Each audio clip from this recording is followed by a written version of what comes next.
necessarily supported or endorsed by the owners, managers, or advertisers of this station. While we encourage all to share their opinions, we do not support any comments that may slander, discriminate, or otherwise offend anyone, and we insist that you refrain from any such statements. Fellow citizens, near and far, join Newrish Nital on Sugar City 90.3 for Fear No Favor. Where is one? Where is the cancer man? No runner come out for war. Tune in to 90.3 on your FM dial. Log on to SugarCityFMSankits.com or download Simple Radio app from the Google Play Store. And join Newrish Nital every Thursday night from 8 to 10 p.m. as Newrish Nital tackles the issues and take your call. Fear No Favor. Every Thursday night from 8 to 10 p.m. on Sugar City 90.3 FM.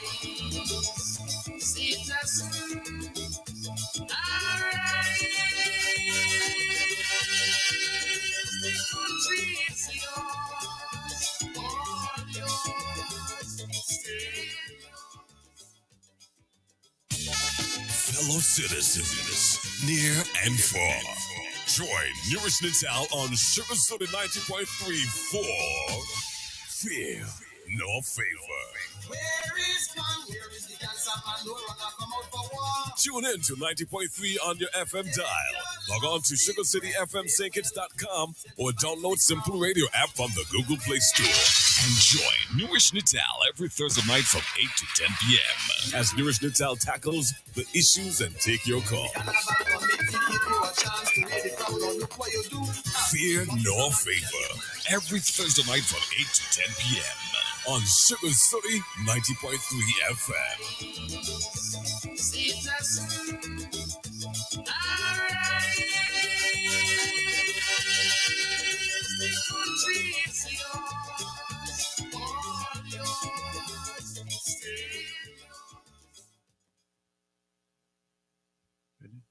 Good evening and welcome to Fear No Favor. I have a special guest, and I'm going to let that guest introduce herself. Good night, Radio Land. My name is Kenesia Jack, and I'm a lot of things.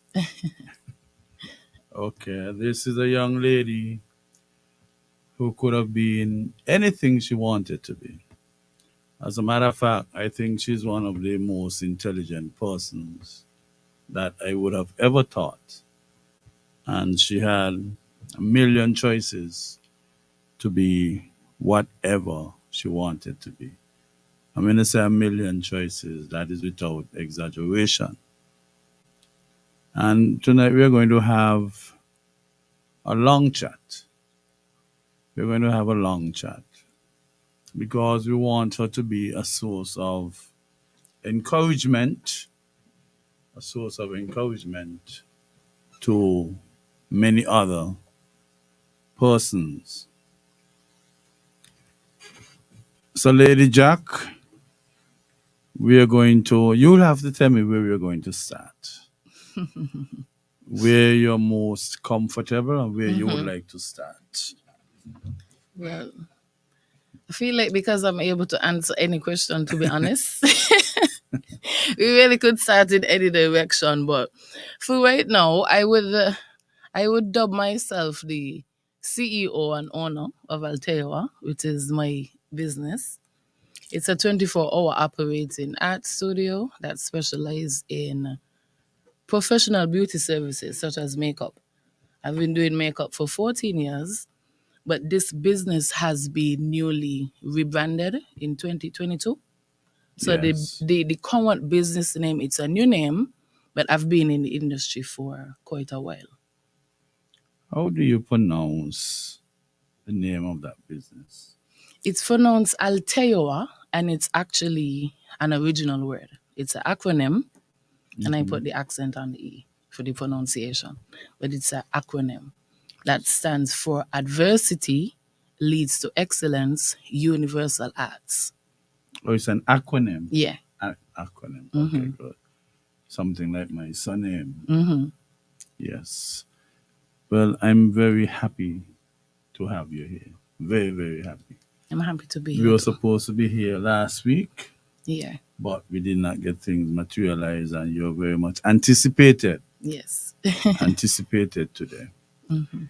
And some of you might not be familiar with that name, despite her saying that she has been in business for about 14 years. She was a dynamic chemistry student of mine, maybe one of the best I would have ever had. And she worked at the lab at JNF for Yeah. quite some time. Yeah. I don't know if you want to give us a little insight into that. How Well, long? I began working there in 2013, September to be exact, Hmm. and I resigned in 2017. And it was a job I really loved, absolutely loved the patients. But because I was doing makeup on the side, I felt like my clientele was highly rising, and it was becoming a bit too overwhelming for me to balance both of them. When you have clients before work, during lunch, and after work, it kind of limits your time like to yourself. And as any creative or chemist or scientist, as much as you want to spend time doing your work, you still need time for self care and like your own self. So that was really limited, and I had to make a choice. And I chose to be an entrepreneur. Your initial ambition Hmm. was to what? To be a doctor. To be a doctor. I remember that Yes, a much. gynecologist to be exact. Yes. There's still hope, Yes, anyhow. there The- is. the- the- There is. There I is. don't think you have been stolen completely I haven't. away from the field of science, Hmm. but I guess your priorities right now is where it is, Yes, and you're comfortable. very. Tell us a little bit about your business. Okay. Well, it's located on Central Street between Shaw and Tabor Avenue.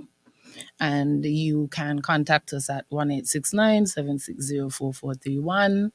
And I go by appointment. So I have a booking website, www.alteua.as.me. And my company, as much as it specializes in makeup, I've actually been able to groom and train other makeup artists for my company. So it's not just me alone. I actually would have different persons on the booking website that people could choose from. And we do business coaching. I also do makeup classes. I provide makeup artist courses. So if there's someone out there who wants to become a makeup artist, you want to get your own company. In my classes, I wouldn't just teach the skill of makeup, but the actual business aspect of it.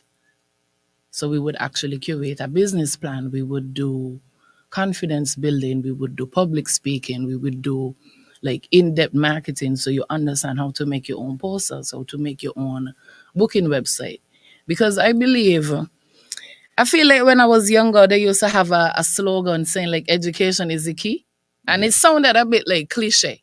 But really and truly, the academic and the business aspect of it, it goes hand in hand with being a makeup artist or being an entrepreneur on a whole. So to me, that's one of the main differences about my classes and like what I do.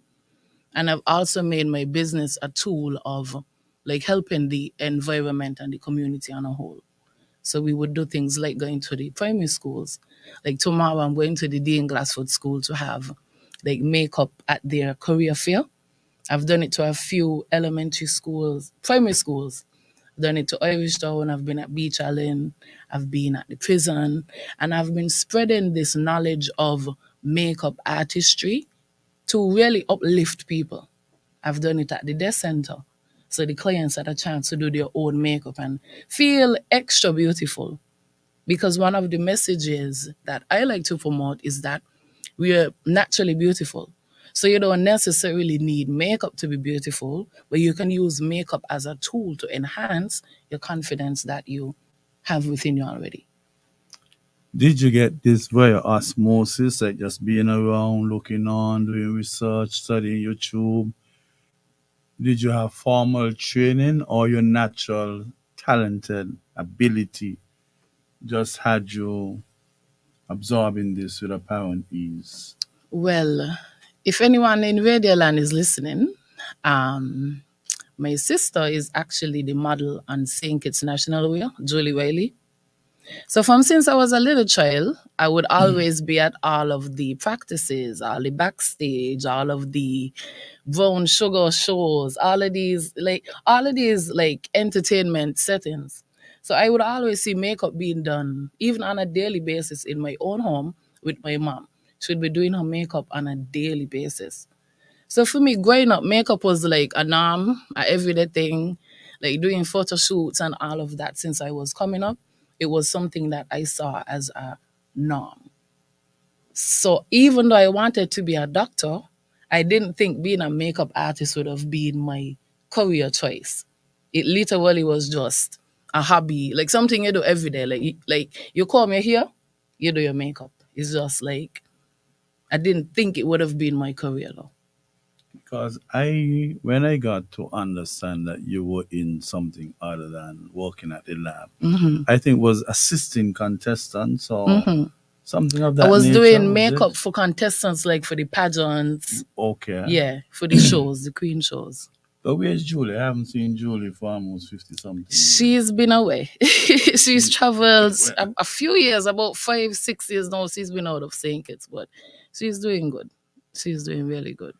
have you encountered any challenges as an entrepreneur?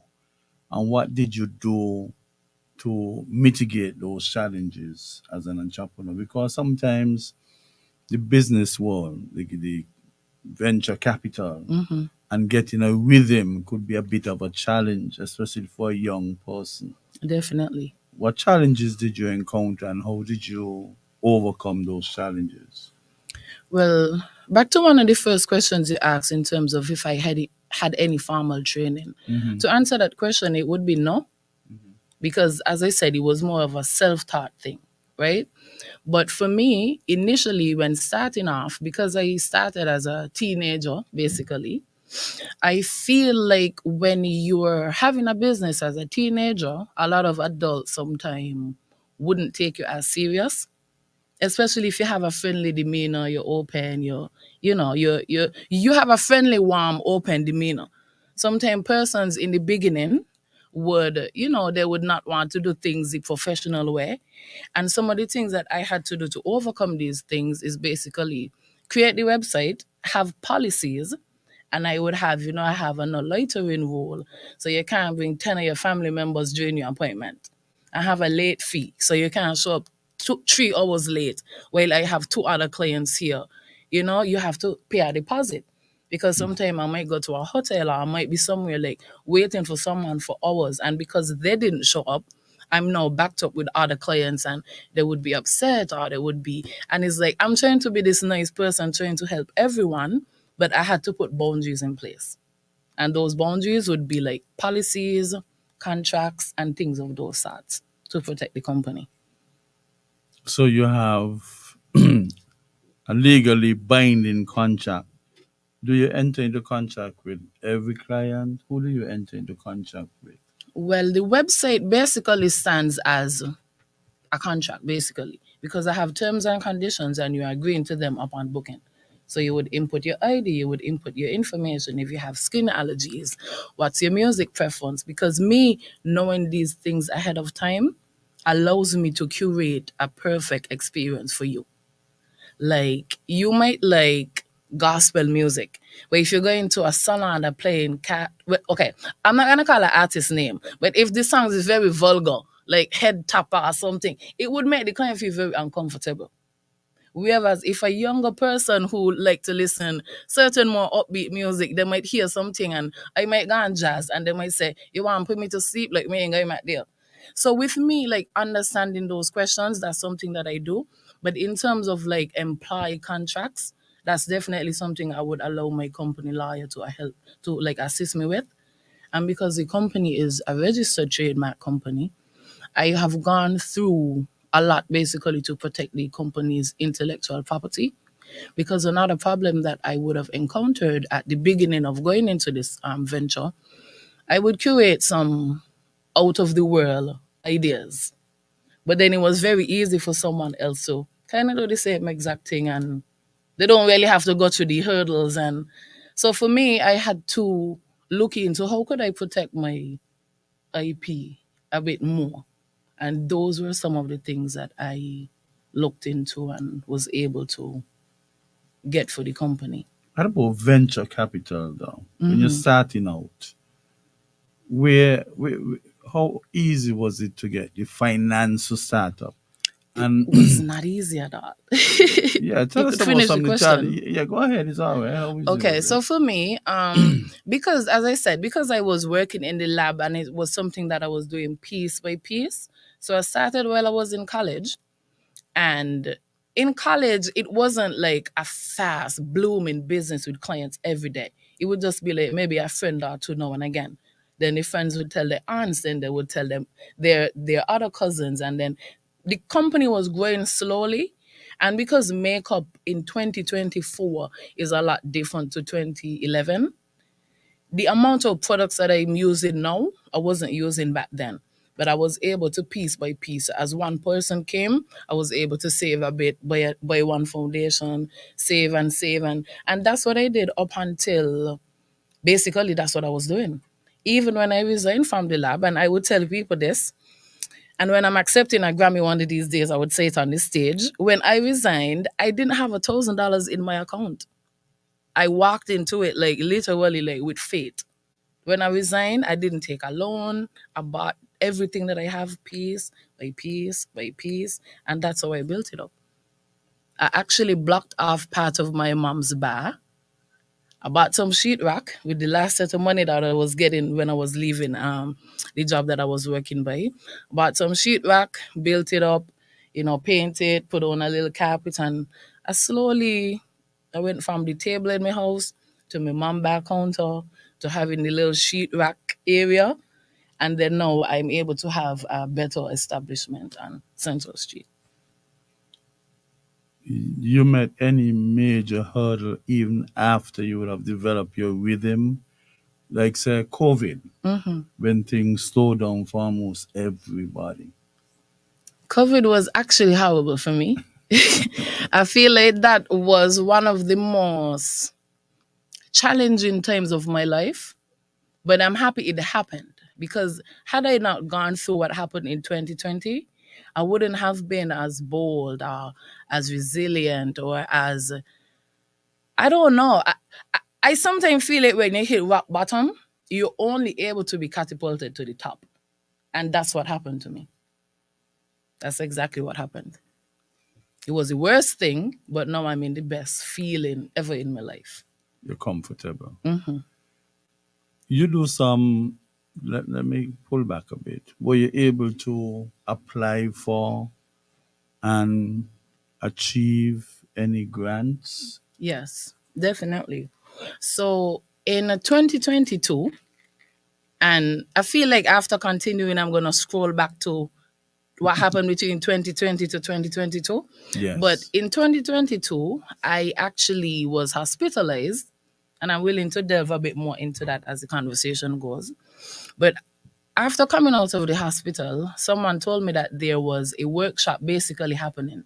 Like the Taiwanese was doing a women entrepreneurship financial inclusion project. Yes. And after I left high school and college, and like I would have done some classes with you, I haven't had any like formal workshop setting or like anyone telling me like what to do. So even when I started my business, I didn't really had a mentor. I had no one really telling me exactly what to do. So I had a lot of hours in between. But when I heard of the workshop and it was like beauty oriented, I told myself, I feel like this is something that I can do. And it was a 2-week course, and we had to do like a practical at the end of it, and I had to do a pitch. And when I heard pitch, I feel like the average person that I'm around, when they hear pitch, they get nervous because they don't want to do the speaking and they would be nervous. But I'm like, sign me up. like I'm ready. Like this is something I love to do. I'm willing, I'm here for it. Because I'm speaking about something that I know of, I'm here for it. If you want me to speak on this wire, I won't be able to because I don't know much about the wire. But if you're talking about beauty, We're talking about business and beauty and how cohesive they both were hand in hand. Like I'm there. And when I went to do the course, it was about like 40 women. And I think they had something for the top 10 to be able to win a grant of like 8,000, like 8,000 easy. It was. It was 8,000 easy. And out of the 40 ladies, I think they said the top 10 would have won the grant. And I was able to be a part of the top 10. And I was able to get the best class participation, best makeup practical, and I was able to get the best pitch presentation. So with me being able to capture those certi- certificates, basically, I just felt like I was happy to be in an environment like to learn more, because that was the first time I made a business plan. I had a business literally for a decade without a business plan. Because remember, I didn't have a loan, so I never really had to do anything to prove to anyone anything. It really was just all as it comes, it goes. Like if I don't have something now, I'm gonna improvise, or I'm gonna wait, or I literally went the extremely slow way into getting my business to where it is.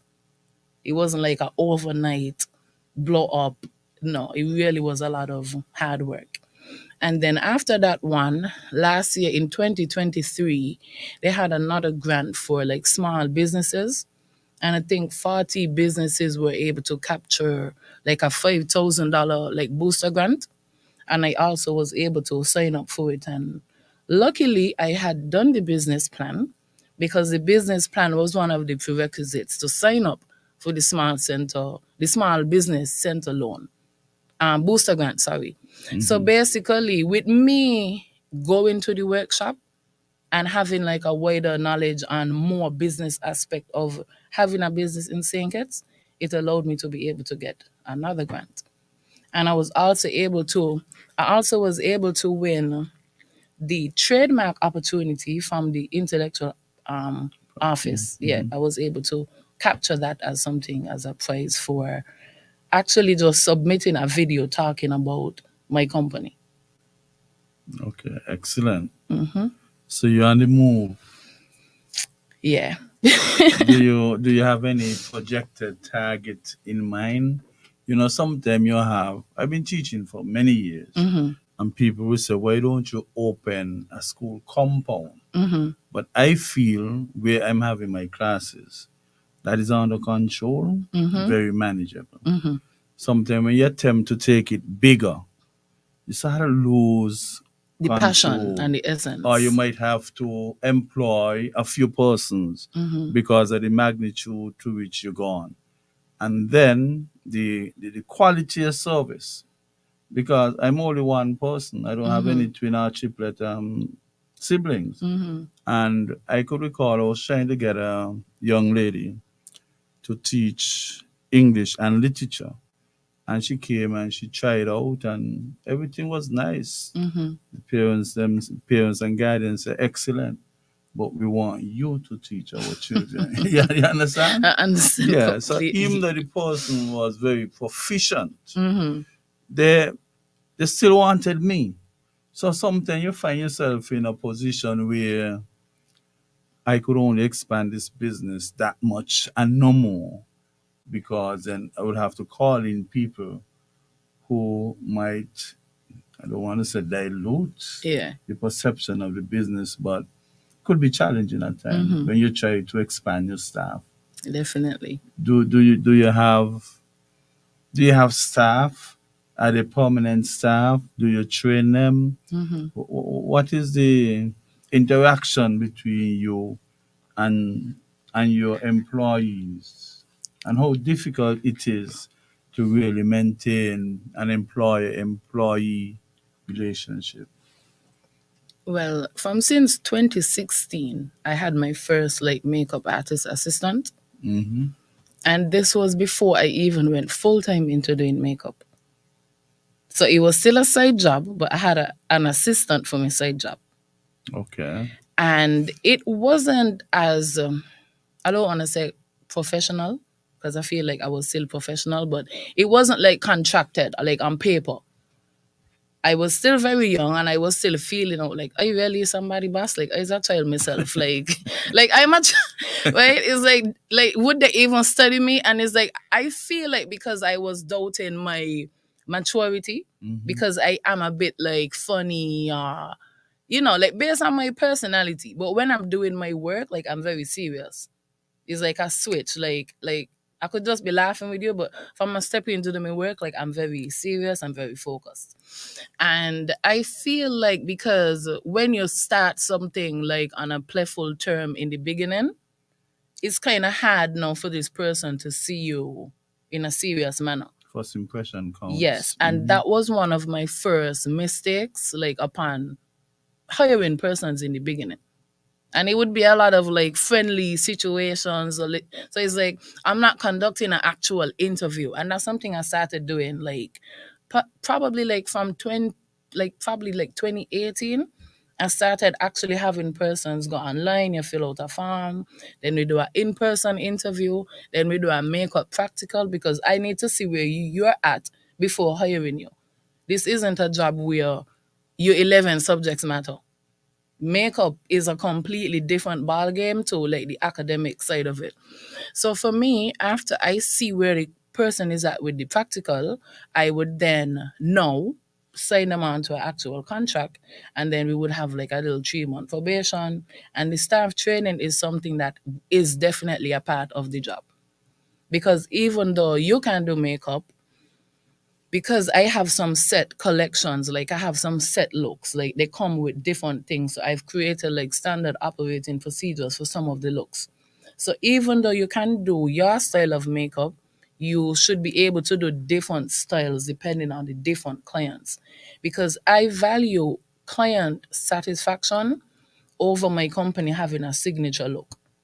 So they might have a makeup artist that might want to do everyone's eyebrow the same size, the same color, the same heaviness, the same red lipstick. However, I value if this client want bushy eyebrows, but like I'm gonna do what each client. So everyone is gonna leave with that customized finish. Every client have a different skin type, they have a different skin tone, the face is shaped differently. So for me to just have, even though the SOP is just the algorithm of steps you're doing, we still have to customize it for the client. So that's why the training has to be so critical. And you have to have the material to do the training, because that Definitely. it isn't all the time a practice session would go how you want it to go. Yeah. Someday you got to scrap it, start from scratch Yep. again. What about resources though? How do you get your products and buy products that you would use? And how do you research a market and work out where I have these 10 possible products, but six of them are the main type that people would want? Is there a base, something for the base, and then you build on the base? Yeah.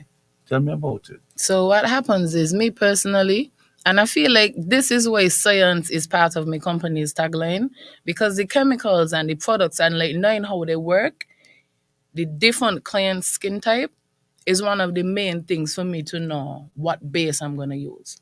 So if a client has really oily skin, Oily skin. right? Sometimes a client might say they don't want to put no cream on their face because their skin oily. But then this is where the chemist in me comes out, the scientist. The sebaceous glands will produce more sebum if the skin is dry. So you having moisture on the skin would stabilize it, and it wouldn't be overproducing oil. So in me, applying like a moisturizer in the beginning before just going right into the foundation, it gives this skin barrier. And I tell people, the skin is your largest organ and you need to treat it better. Even though you're not wearing makeup, you could do some simple skincare things. You don't necessarily have to wear makeup to do some of these skincare things. And I educate the client along the way, and also the makeup artist, because it is definitely deeper than it seems. It's really not just lipstick and blush. It's really a whole science to it. They have different qualities with respect to lipstick, because you have some persons who might put on lipstick and they go for a coffee date, and the lipstick smear all over the teacup. Do you have lipsticks where you can sip your coffee and be fearless about it, leaving a big smear on the coffee teacup. Yes, they do. So if you use like a satin lipstick or a lipstick that is like of a cream finish, it would definitely leave the smudge. But if you use something like a matte lipstick, the matte lipstick would completely dry down. So even if you're drinking or something, it wouldn't move at all. And this is something you could look up. You know, different companies would have like better quality. Like some of them quality would definitely be better. But starting to look for a matte lipstick would be key in finding a lipstick that wouldn't be smudging. There are also some waterproof primers and setting sprays that you could use. So your Yes. entire makeup could be waterproof. So they definitely do have those. Like the technology is definitely there. The complexion of somebody. Is it a lens you have to say, well, this makeup is conducive to the complexion of the person? Some people, to be honest, some people makeup they be out of whack. You could see like day and night.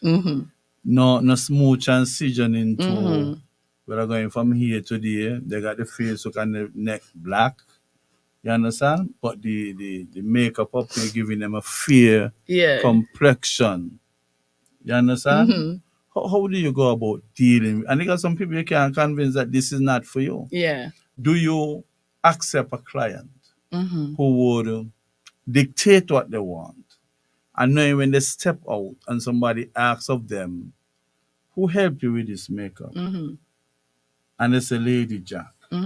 Are you aware that you don't want that to be publicized with your reputation? Yeah. Would you refuse to do it or suggest something different? What do you do in a situation like that?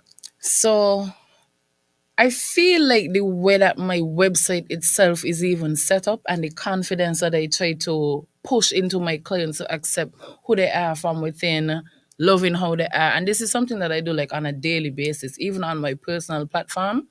I feel like although a client might want makeup like really, really light or really, really dark, when I explain to the client the idea and the theory of highlighting and contouring, which is basically using darker shades and lighter shades to create illusions that the face has more like dimension and more Yes. sharpness to it.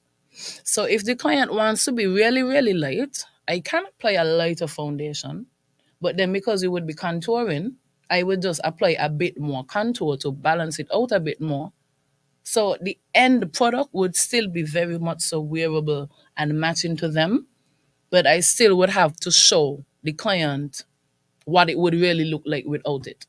So in those moments, it's not like we're having a back and forth debate, but the end result will be definitely wearable, just as much as it would be satisfying the client.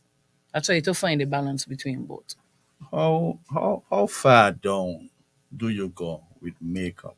Is it just the face? The neck gotta be a part of it? Tell me some more about the pragmatic aspect of it so it blends in properly. And having done makeup to go to a particular event, what type the clothing is important. That's what you put Definitely, on. definitely. So one of the things that I do, I ask my clients, and not to be nosy, but I ask them like, what's the event or what's the occasion or what is the neckline of your outfit like? So say for example, if a client is gonna wear a off the shoulder gown, but they come to do their makeup in a turtleneck, I would ask them what would the neckline be, because I could just leave it at the turtleneck. But because I'm assuming I don't think she's gonna wear this, let me just ask. Then if they say it's gonna be a bit down, I would ask them, like, do you have another shirt you could just pull it down a bit? And I would personally add foundation to come down on the chest a bit, also on the ears. Also not allowing too much product to go into the hairline, because that's what give it like a mass effect where you could see like a very white line in the hairline and it's touching with the product. So I'm able to kind of have that smooth transition and blend by doing those finishing touches. But I do ask the client, like, are you okay with me bringing it down a bit more? Because I do have clients sometimes of all ages. And I'm just not gonna assume I'm gonna pull somebody thing down and put makeup on their cleavage. So Yes. I still have to ask, what's the outfit like? Would you like? And I would even sometimes put there's this Fenty Beauty product. It's like a body shimmer. So like how the ladies the other day went to Breaking Dawn, the early morning event. I was putting it like on their chest, so at least when the sun come out, they could be glittering and they got a little shimmer like on their chest and shoulders. Glory. So the overall finish is something I definitely try my best to cater to, and the client's comfortability.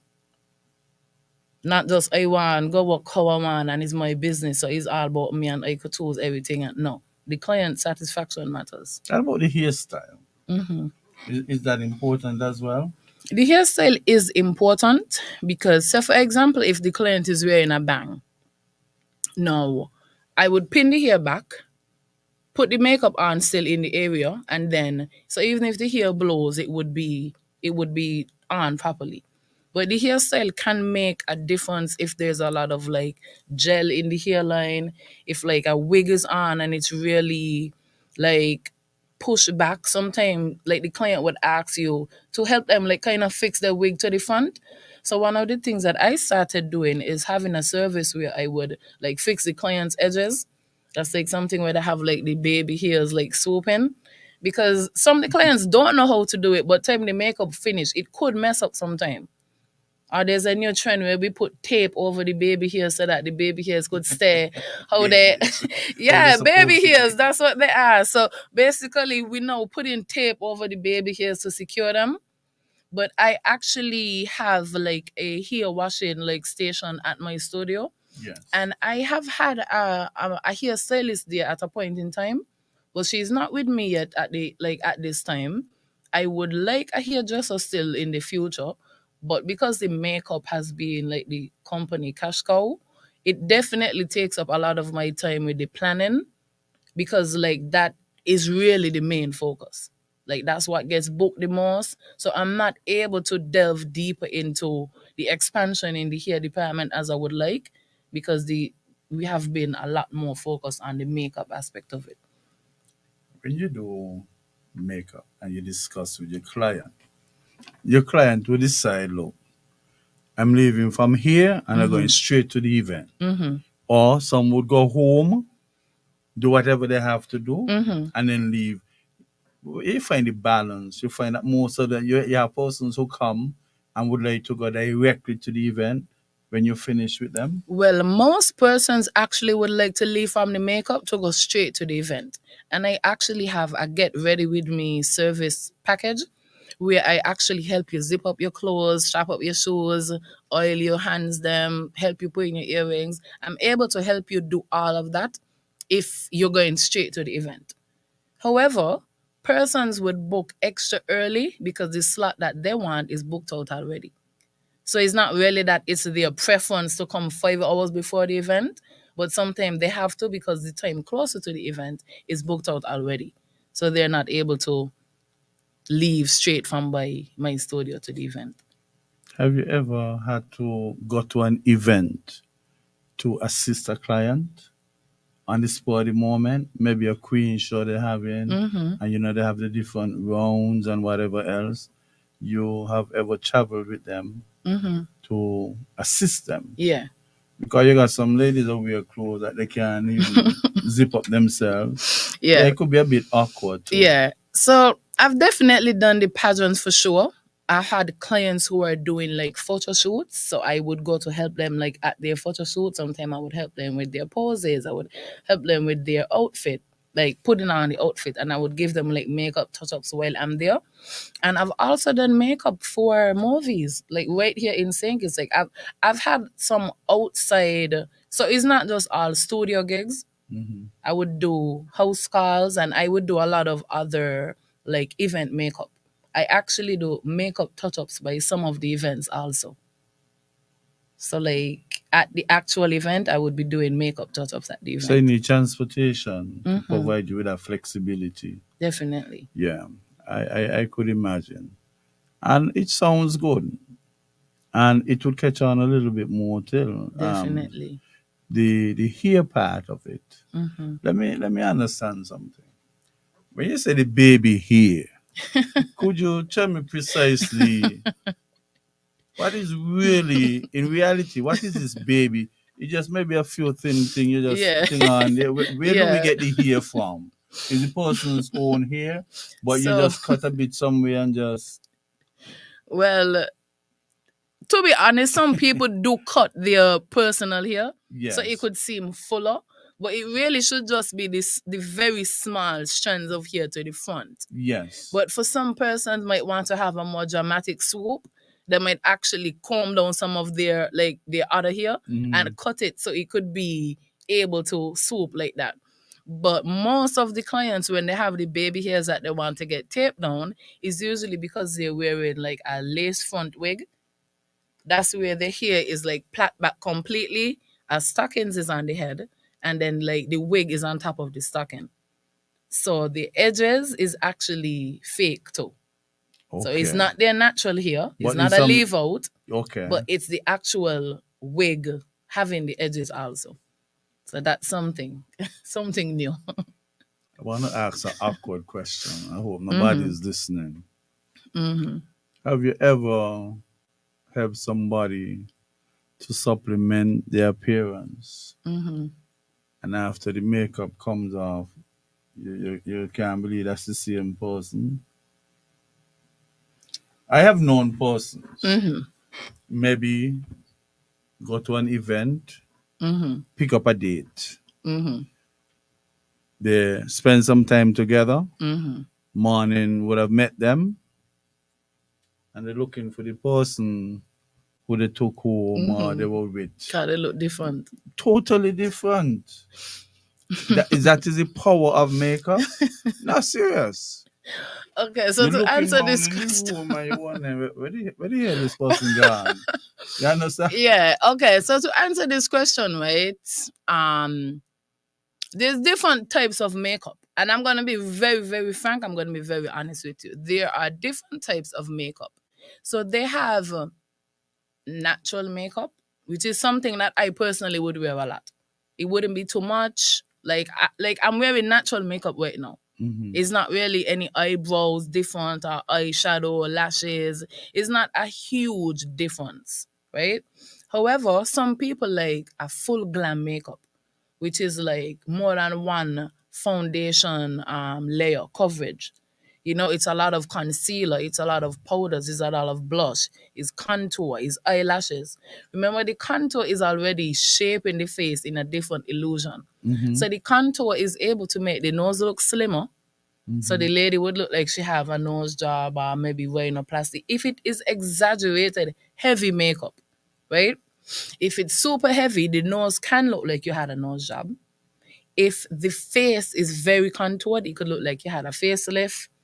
Based on the angle of the wing liner, it could seem like you had Botox or facelift because your Hmm. eye is gonna appear further back, right? And then if you do the contour on the cheekbone, your face will look slimmer. So if the lady has, let's say for example, someone is a bit on the overweight side, and hashtag no body shaming. This is just, yeah, double chin. You could contour to make the double chin look like it's not there. Hmm. So when the makeup comes off, I can understand how it could look like a completely different person. However, this is what I tell men all the time because I've had a similar debate, like, and this isn't a debate, but I've had a similar conversation with different men before. And I tell them, don't just be attracted to a lady by the beauty or the makeup. You're already setting the bar very high to think, even though you met them this one time, ask a bit more. Ask them about the makeup. The makeup could be a conversation. You know, so they can look different, but just bear it in mind all the time. The beauty should really be from the inside, the Yeah, but you personality. cannot see inside. You must have something to attract your attention first before you ask about the inside. I understand, man, but Yeah. I, So I can see how it could be very different when the makeup is off if the makeup was very heavy. But I kind of advise ladies to opt for more natural looks, like for daytime, simple events, because different events would take like a different makeup look. So that's definitely something. and it involves some they have some lipsticks. I don't know. Hmm. but sometimes the lipstick is a little bit contrary Mm-hmm. to the natural flow of everything else. Mm-hmm. Do people choose? Do they choose, or you give them an idea what they should put on their lips to complete? And by the way, which part of the face do you start with and end with? I begin with the skincare, actually, which is like the toning. Hmm. Well, they would wash their face first because I actually have a sink. So they would begin with the cleansing. We Yes. moisturize, then we start with the eyebrows, then we do the eyeshadow, then we do the lashes, and we do the foundation with the contour, the blush. The lips would be like one of the last things, where then we would spread the setting spray. That would be like the last step. So I would say, in terms of the lipstick question, what I did, I curated makeup packages that mainly had nude lips or just gloss as the option. And if they want to add a colorful color, they would have to pay for an add on. Because one, it takes a bit more time and skill to do the colored lipstick because it could smudge easier, it could get messy easier. Whereas the nude or the lip gloss could be a lot more easy to cope with in the process of application. So do you put on a lip gloss and then put something over the lip gloss? And No. the lip gloss supposed to be the last I coating. would use Vaseline sometime to clean off the lip. Hmm. And I would have them use like a lip scrub in the beginning sometime to exfoliate the dead skin cells that would have been on the lips. And then I would use Vaseline sometime just to moisturize the lip while the makeup is being done. And then I would remove it with a Q-tip to have a matte surface to start with. I would line the edges of the lip. I would apply the lipstick, blend it out into the lip liner so it could have a nice shape. And then I would add the lip gloss. And if by any chance the liner is out of line or out of whack, I would use some concealer on a very small brush just to clean up the edges outside so you could have the perfect, bow shape to the top and smooth to the bottom. Is there a particular way to remove makeup from the face? I would definitely recommend double cleansing, where you can use a oil product to remove most of the product first. Because remember, we would have used a waterproof setting spray. Hmm. So using water alone on the face, the makeup wouldn't be removing. And you would be tugging and scraping and rubbing, and you would be breaking your skin barrier and actually damaging and irritating your skin. So using an actual makeup remover such as micellar water, that is something I advise my clients to use a lot. The micellar water would basically help to break down the oils in some of the makeup products. Even if it is, you have water base and you Mm-hmm. have oil Yeah. base. Could you use water to remove an oil base? That's the thing. The micellar water, Hmm. even though it's named micellar water, What? it actually Okay. has oil in it. Okay. Yeah, but Okay. it's a very gentle cleaner. It's very gentle, so you're able to actually remove makeup off of your face, and you can apply makeup again. Even though you don't have washing water, you're able to use the micellar water. It's able to remove the waterproof liner. You're able to remove mascara, and it is very gentle on the skin. So even a sensitive skin person can use it. Is it an organic solvent? It is organic and it's cruelty free. The one that I use is from a company called Garnier, and Hmm. I try my best to use companies that have cruelty free, parabens free, all of these things to basically ensure that the company is headed more into the green line. And I try to incorporate some sustainable methods into the company, like using towels instead of napkins sometime, and try to reuse certain products, like save bottles to throw out bigger products when I have different makeup artists in different stations. So I try my best to incorporate sustainable ways to have the company. Now, with all that good work, high quality work, Hmm. do you feel yourself stepping with a little more sprightliness because you're confident? You don't have some good clients and they would have spread the gospel. So when you walk down 4th Street or up 4th Street, you got this extra sprightliness in your step because you know, look, I know some eyes on me, them keep pointing, See the girl there who do a good job, see the lady there who do. Sometimes you just feel light Yeah. and you step in with a little bounce. Do you find it? That is what achievement would be like. I can agree to the confidence that I would say I have, but it hasn't always been just good points. There have been times where I was and I don't want to say something like public enemy. I don't want to say that. But when someone is like the topic of the slander, or someone who is like the topic of like the rumors or like adversity that the person has gone through has now become the cloud over all of the good work they have done. I've had times where everyone was pointing, but it wasn't positive things. I've had those moments, and I was able. All of us. Yeah, but I was able to walk with the same spoons, me same head held high, and I'm happy for persons who are able to talk life into me when I was down, when I was crying, when I was sad, because we all have those moments. So it's good to have good people in your circle to help you get back to where you are when they know who you are, when you don't even know who you are in the moment.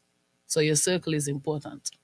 I have only recently started to advertise my classes because the results would have spoken for themselves. People just here and they come, here and they come.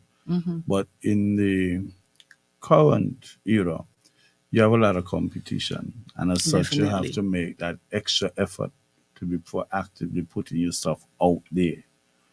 And when did you really feel the need to put that extra effort into advertising your skills? Let me say skills instead of business, so to speak. Well, I would say definitely after COVID, when I had my hospitalization, because I moved my company from Newtown to Central Street. I rebranded my company from Muslimwa to Alteowa. And I also had some new group of makeup artists that I didn't had when it was Muslimwa before. So with all of these large changes, and the company basically rebranded, I felt the need to basically market like I'm starting from day one again. It's not that I had to, but I feel like if I give myself that challenge, I'm gonna do it. If I made like if I made the goal, I will more than likely 101% accomplish it. And I told myself I'm gonna make a new Instagram page. I'm gonna get a new logo. I'm gonna get new color palette. I'm gonna do something new as a challenge to not just not just expand the company, but I felt like my company being called Muslimwa and me, we being a hijabi, people was intertwining my personal identity with the company. So people would be calling me my company name, and I just wanted a separation because the company is a subset like of me. Like I'm not the company. Like it is something that's I created it, but it now has other persons working for it. So it's not all about me. In business, we call it the separate entity concept.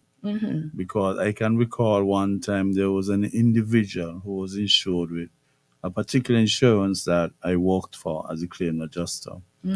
And he had a situation with maybe outstanding premium, and but he worked for a major business at the industrial side.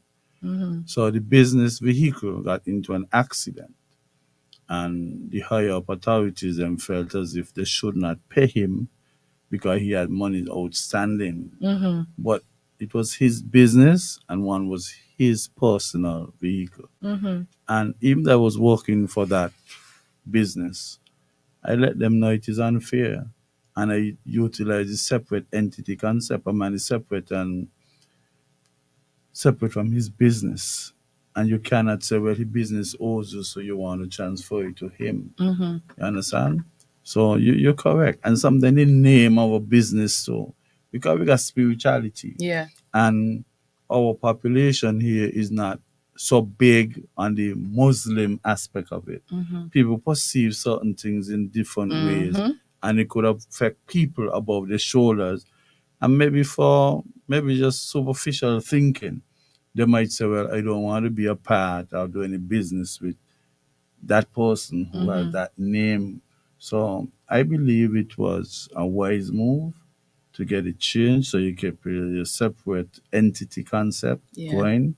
I don't know if you're still a Muslim or you're a hybrid of Muslim and something. Well, I would say once you take your Shahada, you're basically able to, similarly, like if a Christian, like if you get baptized, even though Yes. you're not going to church, Yes. people would still consider you, oh, he used to come to church. Like, obviously, they assume, like, it's of the assumption you're a Christian. You know, I still know the principles, I still understand, you know, a lot of things about it, but I pulled away from heavily practicing Islam. So I would say that I am spiritual, so I still pray. You know, I still believe in a higher being, I still believe in a higher consciousness. However, I'm not attached to a religion. So because I've studied religion extensively, and I would tell people sometimes being intellectual, it is a blessing and a curse sometimes.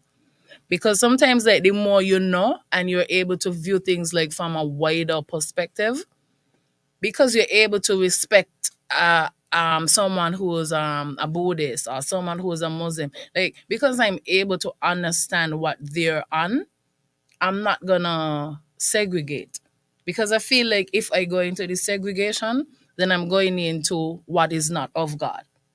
And if you're of God, you would be of the oneness and the love and the togetherness, and not necessarily focusing on what denomination you're in or who is your pastor, which church or which religion. Like, I'm not here to tear anyone down for their belief.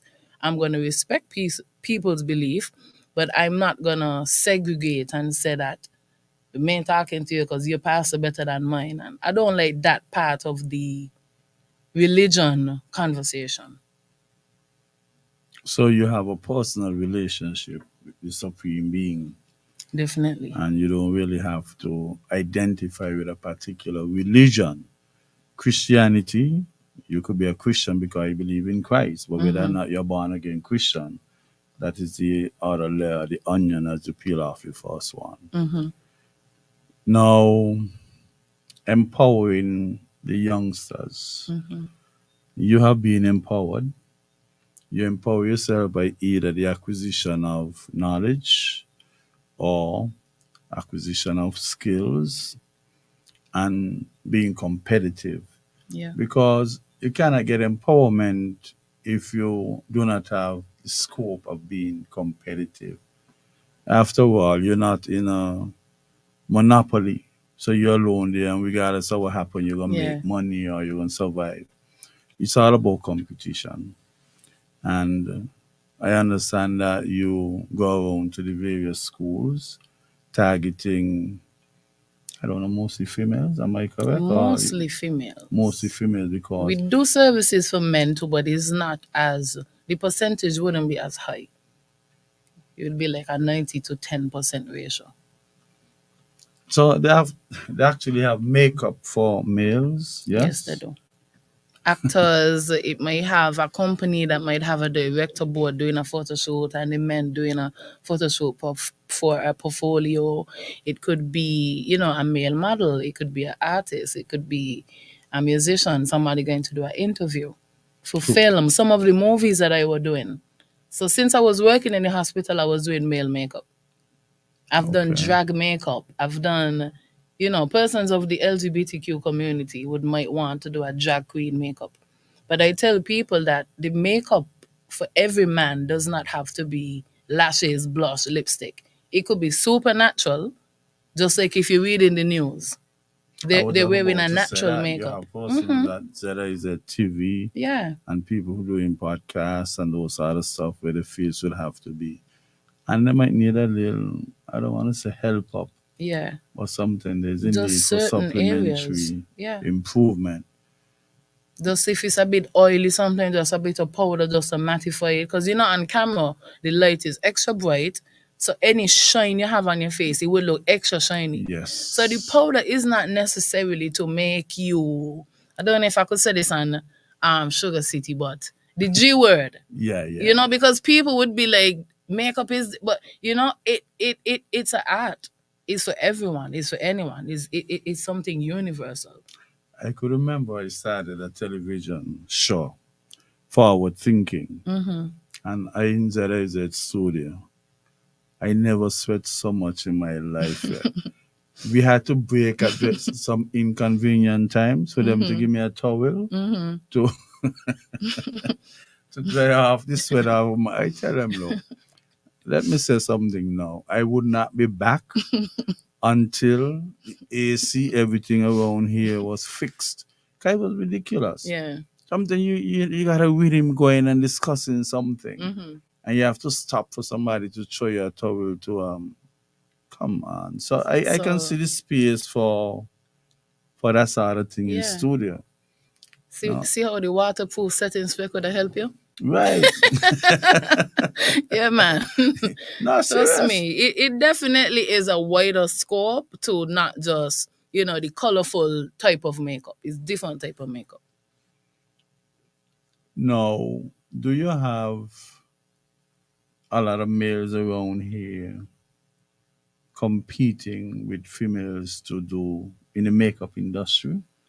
Well, one of my makeup artists actually is a male. I've had a male makeup artist for years actually. Up to this year, we've done makeup like for different projects. But because he also like chaperones and he's also a teacher, he has a very busy schedule. So he might not be at the studio as much offering looks, but I definitely do advocate for men who want to be in the beauty field. It definitely can work. But in saying it, there's a lot more female makeup artists, but they do have one or two few males who do have their makeup company. They do I, have them. I was putting a foundation to ask you a follow up question. Hmm. When you go to the schools, what sex of students they permit you to talk to? Is it from an entrepreneurial perspective Hmm.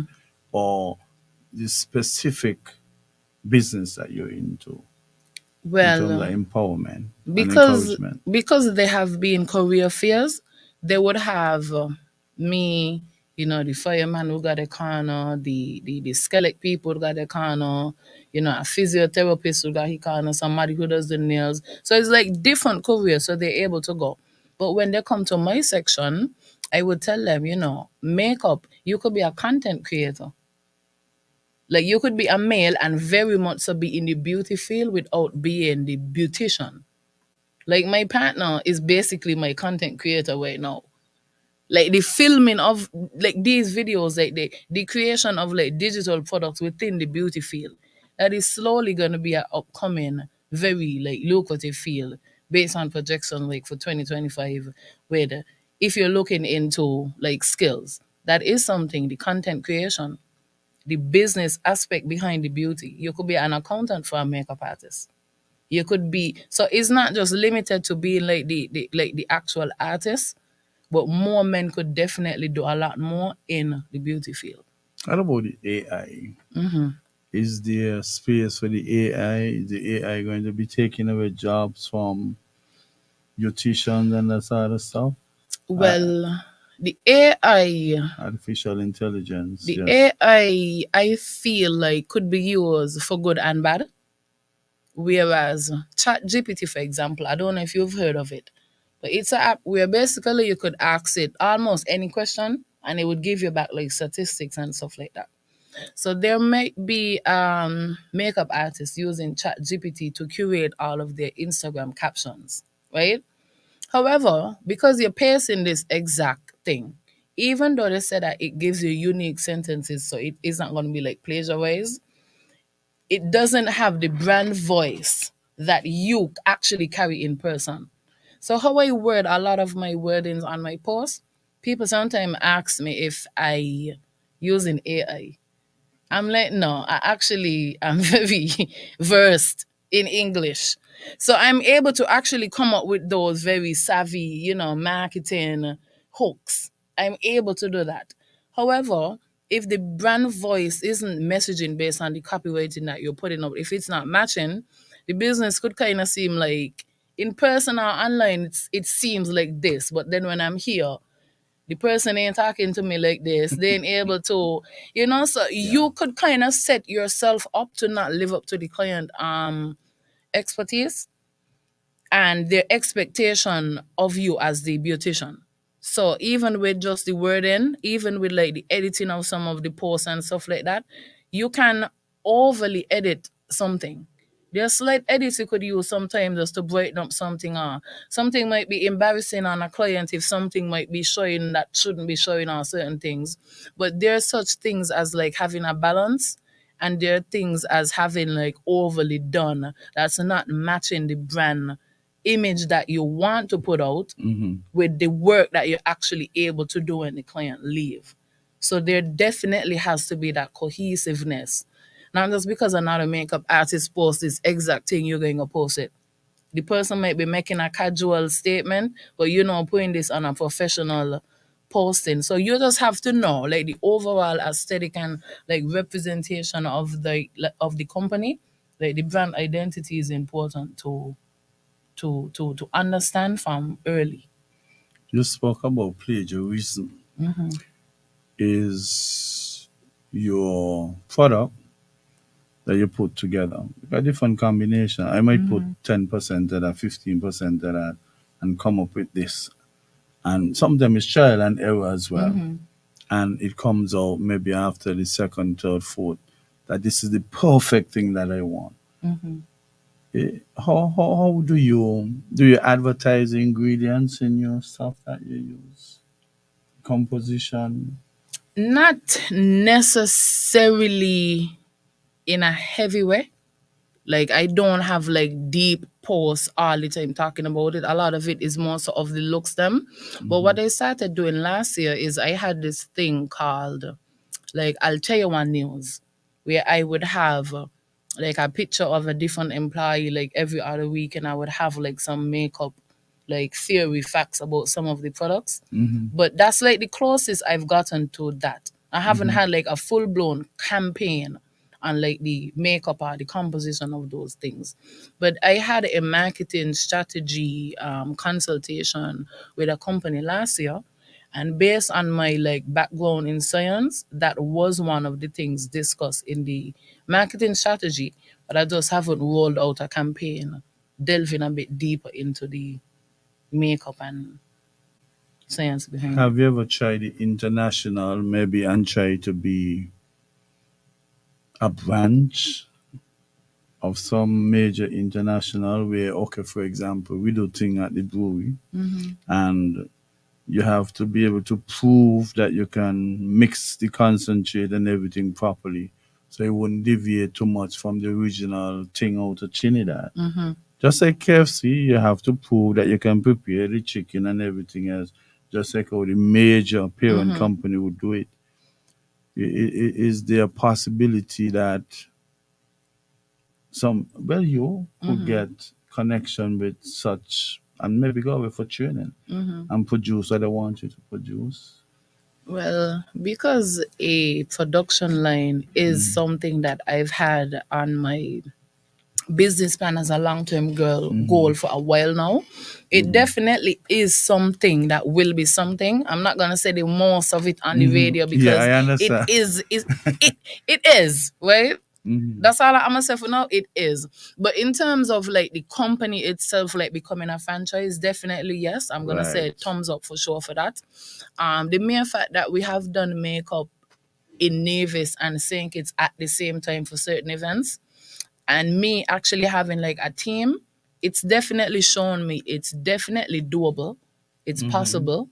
And the fact that I'm creating these SOPs over the past few years, I'm definitely able to now have like database and information and like statistics of training people over a while to see what works, what doesn't work, how should the new trainings be, how should, so even like an employee handbook is something that any other new coming employee will have to go through like that orientation.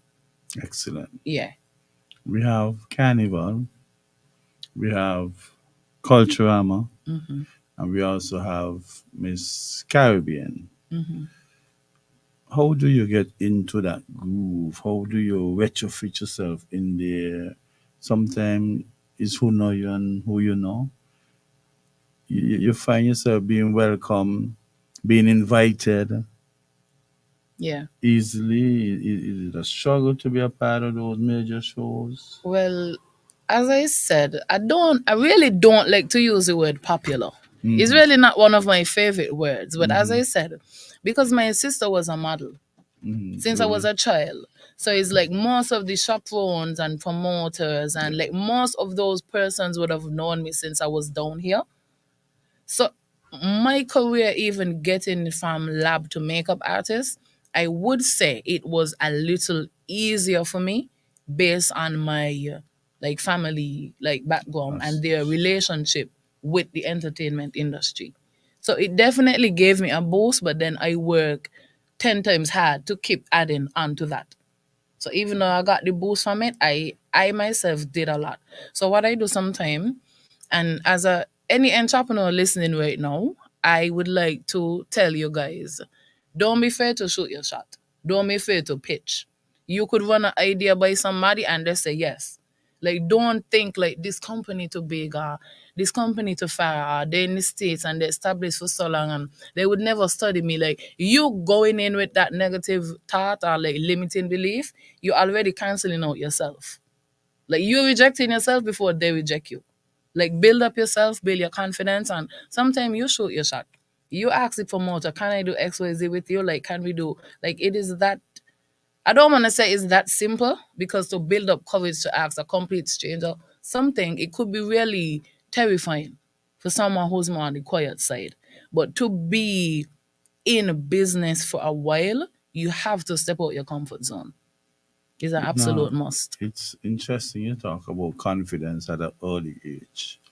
I have a granddaughter, she just made 5. But when she was Aww. 3 going on 4, she had some tryouts, modeling, and because she's a pretty little girl. And one night she had to do it by Zoom. And her mother wasn't feeling so well. Her mother is the one who set her up, make sure. And I watched her on Zoom, told her mother, Mom, don't you worry, I have this. And her mother left it up to her and she performed. She passed the trial. Boy, that little girl. And she was only 3 going on 4. So she exuded a lot of confidence. And when you do it at that early age, and that is why I'm rather impressed when you go to the schools and you talk to the people. But in the US, you have a lot more opportunities. Definitely. And they recruit you from a very tender age, very, very, very tender age. And I'm so proud of that little girl. And like you say, you started early, Yeah, but really you early. had no formal anything, but it just came along, came along, came Trial and along. error. Trial and error. So, what advice would you give to persons who might have been in business before, did not succeed the way they anticipated? Do you think that the expectation is too great and it should have been done on a more incremental basis? What do you think could go wrong? Point out some of the things that you feel could go wrong. Because some of them I go into town and I see a business, go back town another month and a half and I see a different name, different business. I was rushing the other to drop my son to get some food and he said he wanted to go this particular place and we jump out and we're going in merrily. Somebody tell us where the place goes down. Wow. Small businesses around here, at times they fall up. What you think the caution should be? Like I said, I would not expand Yeah. my classroom, and you have to know what is the optimum size. The optimum. Do you think that you would have found that parameter that you want to maintain might be another 2 inches, 3 inches, but at least you don't want to go beyond? So something that I would tell anyone listening who might have those thoughts or feelings, I'm not sure if you're familiar with SWOT analysis. Yes. You Yeah, probably more yeah, than yeah, likely yeah. would, right? But anyone listening who doesn't know what it is, you could try to look it up, where you assess where you're currently at. So before you're thinking about moving forward or what you want to do, how you want it look, how much money you want to make, all of this, assess where you're at currently. What are your strengths? What are your weaknesses? What opportunities are there? And what are the threats? Because if you only delve in on what could go wrong, that's all that's going to happen. Everything going to go wrong. And if you only focus on what's going to go right, you could be a bit naive to certain risks or hazards that could come along the way. So in you assessing the good and bad, what could happen, what's happening, what's my strengths, you're able to have a good view. You could do introspection. You could see, okay, where am I lacking as a leader? Or when my business failed, like what went wrong? Did I make too much like bad investments initially? Was I not documenting what I was doing properly? Or was I not able to calculate my ROI, your return on your investment? Like what was the leak? Did I have persons working for me who were stealing? Did I have like you have to kind of get down to the nitty gritty of what went wrong before you jump into what could go right. Because where you're currently at, is it that you weren't versed, business wise enough to know how to do your own designs or posters, so you were spending too much money in marketing? Like, can I take a course right now to learn one or two things on my own? And could I get a business coach? Could I like what are the things that I could do where I'm at right now to be able to move to the next step? And that's why, not to cut you off, but Go that's ahead. why I tell people that's why I became a business coach. I didn't think about doing it. It really wasn't something that I was planning to do either.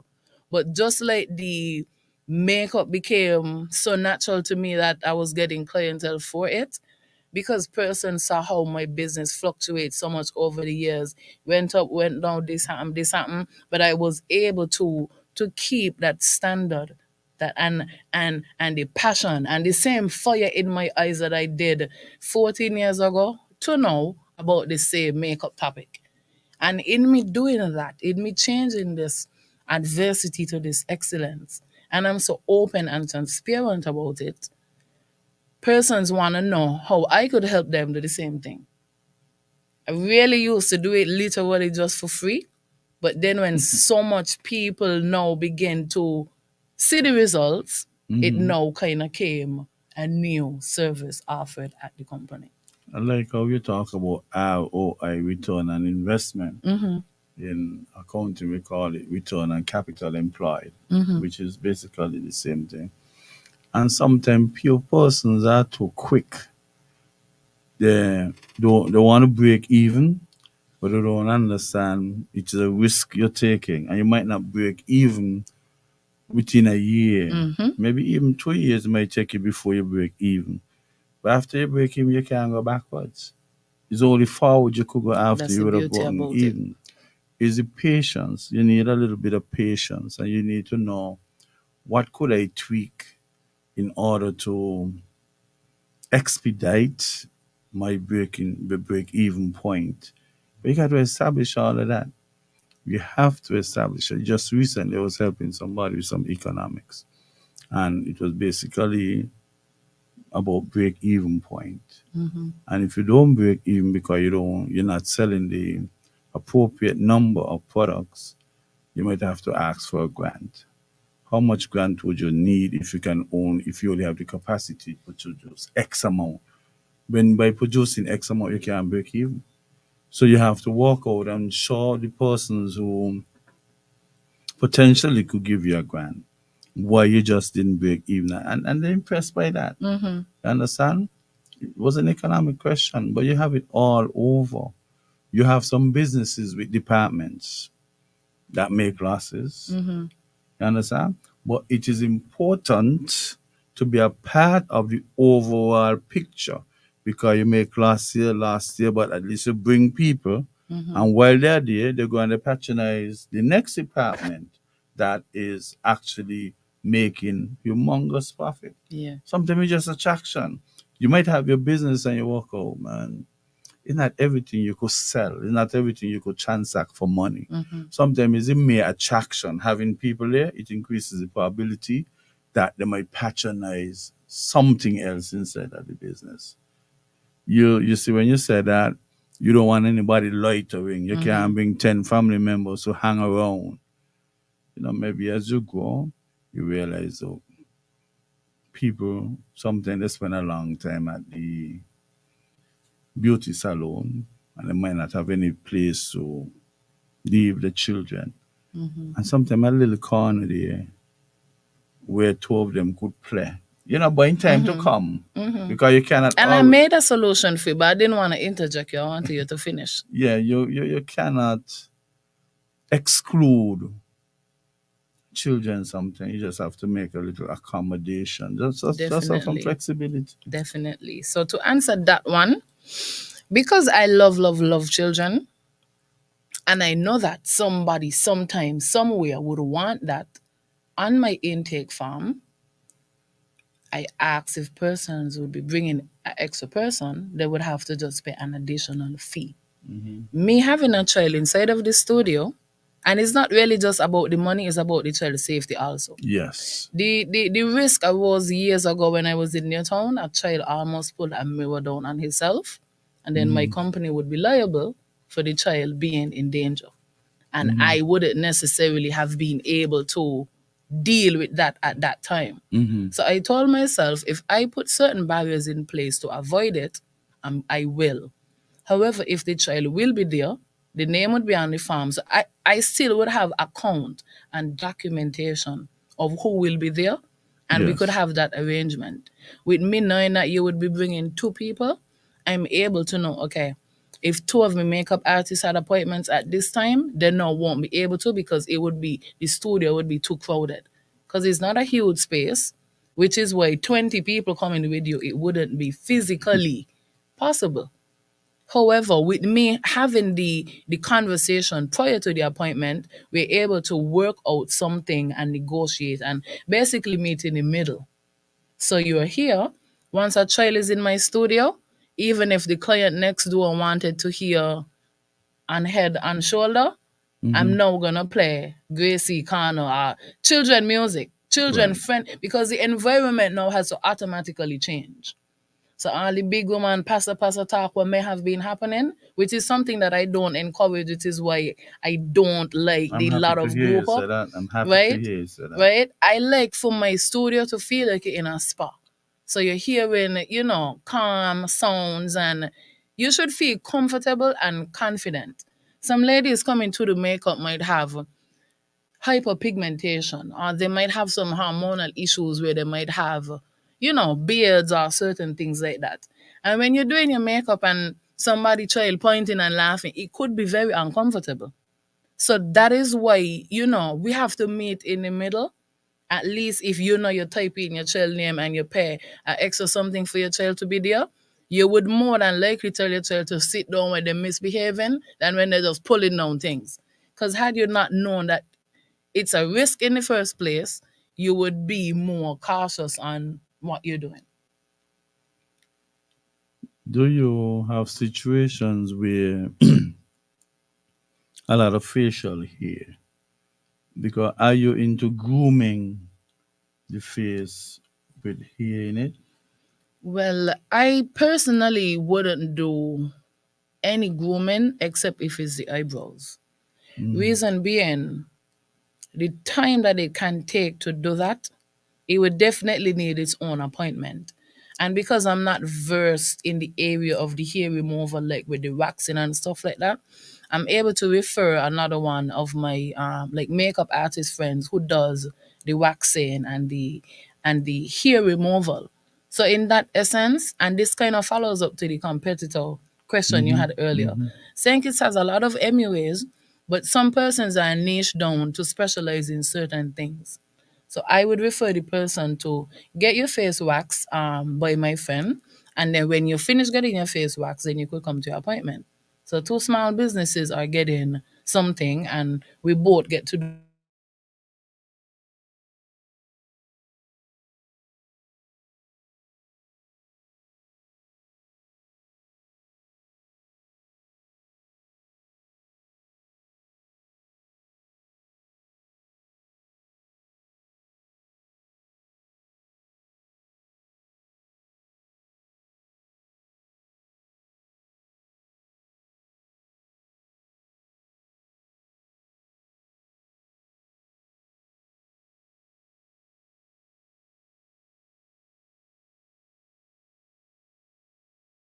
about 70 persons in the group already, and that was 4 years ago.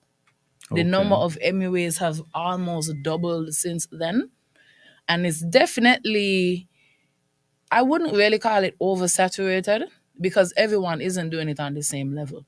Most persons just doing it after work or just on the weekends.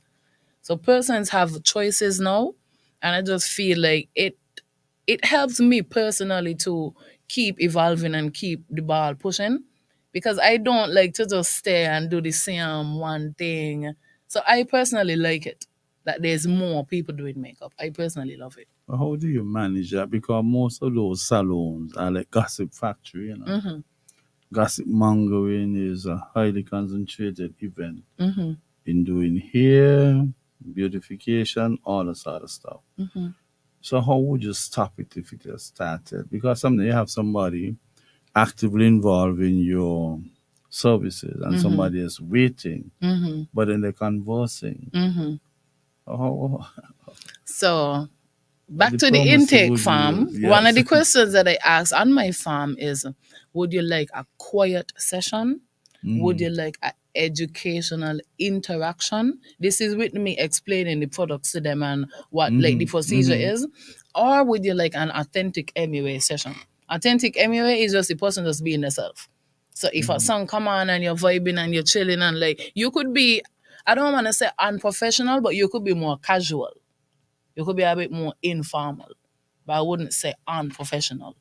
But in giving the asking the client a question like that, I feel like they already know, like, okay, these people able to switch it up. So this isn't a platform for that. If you want to actually vent something on your chest, because I've had clients going to a funeral or they're grieving or they're missing someone, and we have to stop mid appointment to cry, to hug, to listen to some gospel, to sing. I've had that. I've had moments like that. I've had clients who, I've done makeup for them for, very special moments. And sometimes people, like, you become part of these people families. I've had persons that would have done their makeup for farm years ago. Then I do the makeup for the baby shower, then for the wedding, then for the graduation. So this job allows me to meet and network with a lot of people and have like long lasting relationships with a lot of them. The funny question I have: people have you affiliated to political parties? Not to my knowledge, Okay, personally. Not to okay. my knowledge. Because sometimes you have a business and you show your color, Mm-hmm. you lose clients Mm-hmm. depending on which party in the current administration. Definitely. And sometimes when you're offering a service, it is better for you to keep your political views Mm-hmm. inside and just do what you have to do and serve everybody. Definitely. You'll be surprised to know how your clientele can go down Mm-hmm. as a result of you being perceived. Just As to be perceived. something else. And Definitely. sometimes you have a conversation, an innocent conversation, Yeah. with regard to some national issue. And And it could spiral into more. somebody Mm-hmm. would leave there and give somebody else outside the impression that, look, well, that's a big labor woman, that's a big Mm-hmm. PLP, that's a big PAM. Mm-hmm. And then your clientele could suffer a Could little. But decline. sometimes it could come Definitely. up to, Mm-hmm. that's a labor woman, but go up by her. Mm-hmm. You understand? I'm And very much sometimes we so got to aware of keep those our business political. right. Yeah. Let us take a break, give her a chance to breathe, and come back for the next few minutes.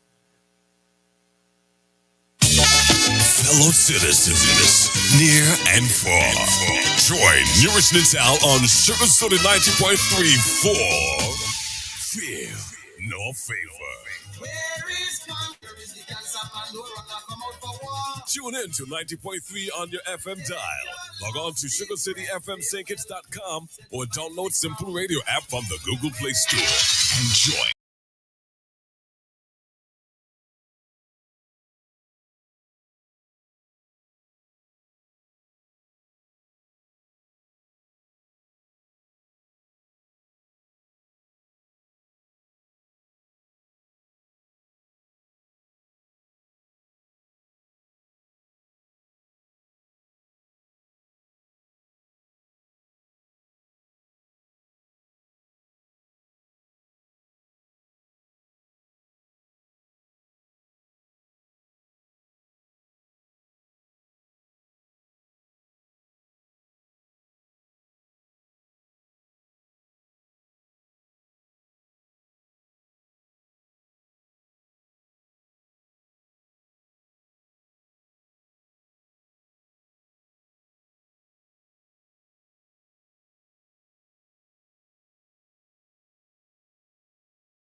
me.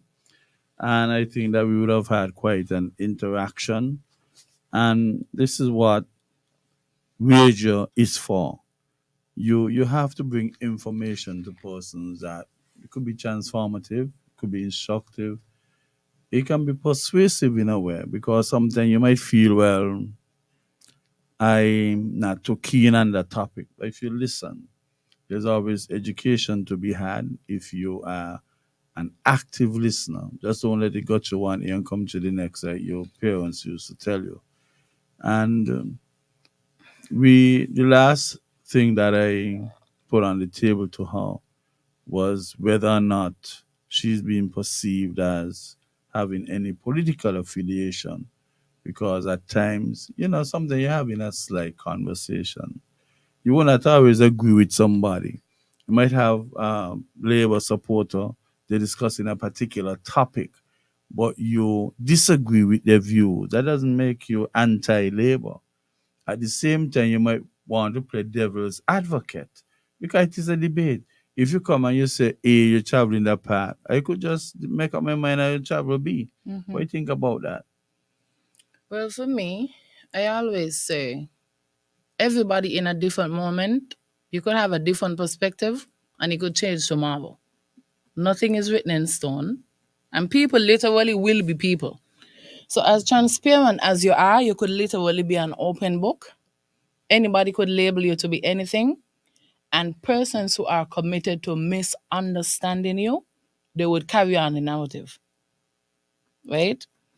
So me personally, I'm not able to answer for every entrepreneur, but I feel like growing up is been said to kind of keep politics out of your business. Since I was a child, like that was something I've heard.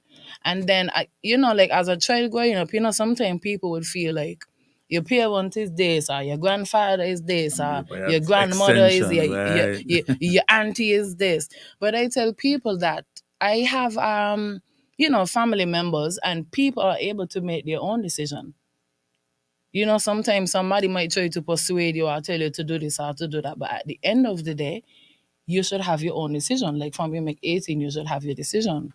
And I feel like coming back to similarly when we were talking about the religion and I'm into like the oneness and persons uniting for the better cause, that necessarily isn't attached to one individual or one party. People could change, the agenda that someone is saying can change. And if you're moving on integrity or if you're moving on a vibration, on a frequency of love, it's not necessarily attached like you're gonna be at this in this shot and you're belling out and you're abusing this person and you ain't back in my party, so man like you and man talking to you. I don't believe in that. Growing up, I would hear people on the radio every day arguing, this is this and politics and this and this. And I told myself since I was a child, I never want to be that adult. It's like, yeah, you like this color, you like this color, I like this one. Let's sit, have a drink, let's laugh. The politicians do it. They go to lunch together and laugh and talk about, right? The thing is, most of the politicians, they have money. They got car, they got, like, I'm a young person. I'm just trying to get these things. So it's like I am not here to bring down anybody, yeah. You might have a different perspective on this one topic. And I feel like when you seem to be too neutral, it bothers people. Because they're not able to put you in a box or they're not able to fully know what is going on with you. You keep them guessing. Right? So I've been to different events because I like to educate myself. I'm not just gonna make a blind choice. Like I need to know. I need to talk to different people. I need to have conversations. I need to know. When I was in CFBC, I was doing politics, and I was campaigning, and I won. And that actually was the highest number of votes CFBC ever got. Like that's the most. Like that's the wildest the college campaigns ever got. To the point like we was in the newspaper and going party and Bake Street and Bake Sale and Fort Street and all kind of thing. But in that moment I was able to realize this politics thing is really something that when you're in the position, when people making up the slander about you and like When I was in college, this is me 17, 18 years old, 17 years old. People were saying, she gonna take the money to buy makeup and she gonna take it. And I'm like, what? So being in that position at a young age, even though it's just for school and not a country, I was able to see is actually like the people who aren't the politicians who kind of create the excessive drama and hatred and men like this and like the tearing down of each other to me is really not important to me. And because that has been my view over the years, people would associate me with whatever. But there are just some people I like what I like. There's some persons who I'm more in alignment with. We have more similar views, so we're able to have more conversation. There are some persons who I'm able to be in better alignment with.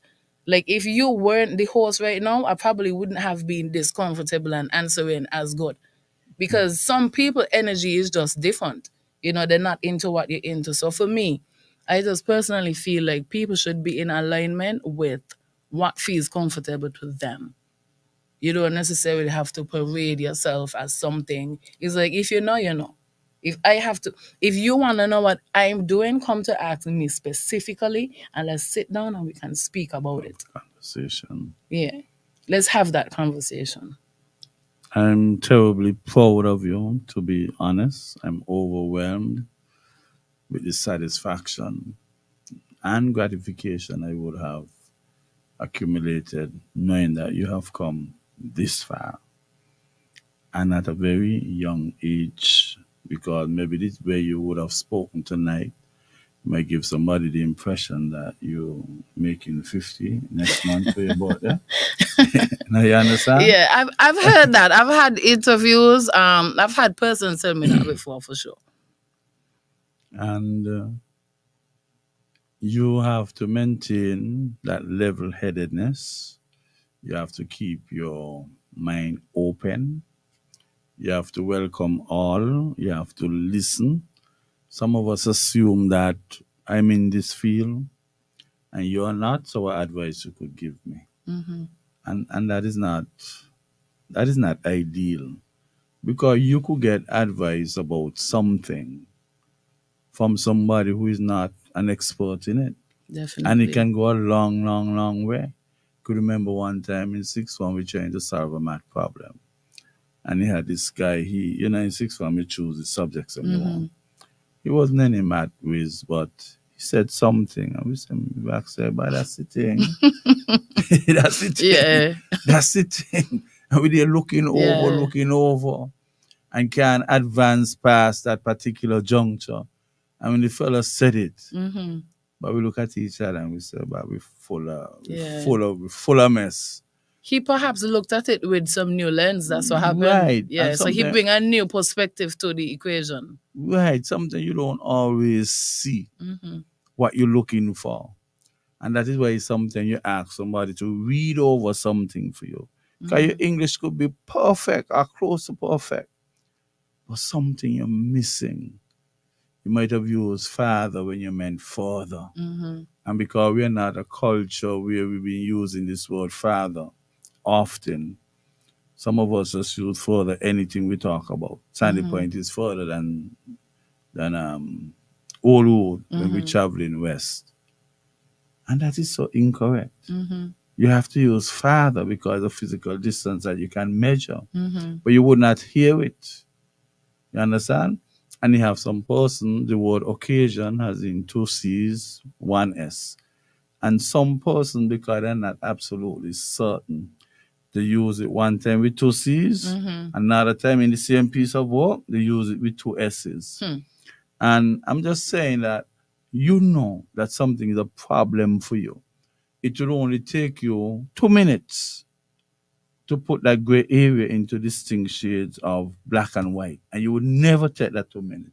You're going to your whole lifetime, 5 years, 10 years, 15 years, without actually realizing the correct way to use a particular word and the correct way to spell it. How do you do troubleshooting? Do you do postmortem on your appointments and say, look, I'm proud of what I did.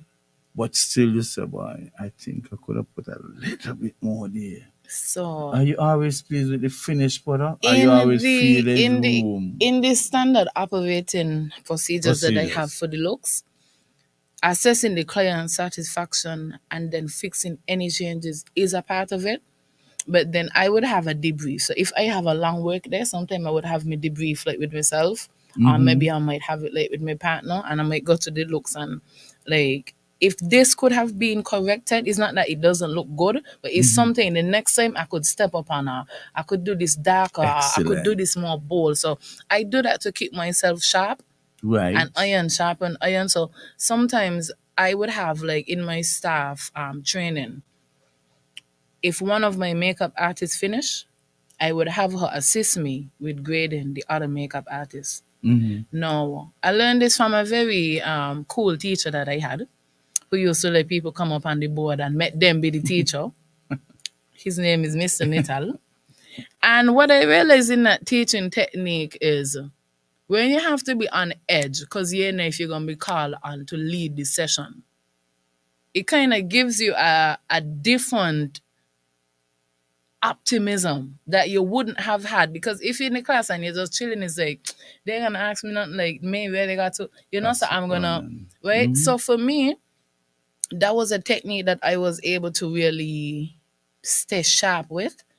And then I had a teacher, Laverne Books. She's actually now one of my clients.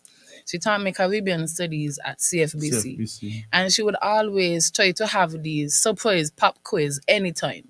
So it's like I always got to Got read to these be. things. Got to Like, be ready. oh my god! Like in college, I went a college party and like she's strict by like, right? But no, from all my college teachers, Miss Books is the person I'm like closest with because like she kept me sharp, iron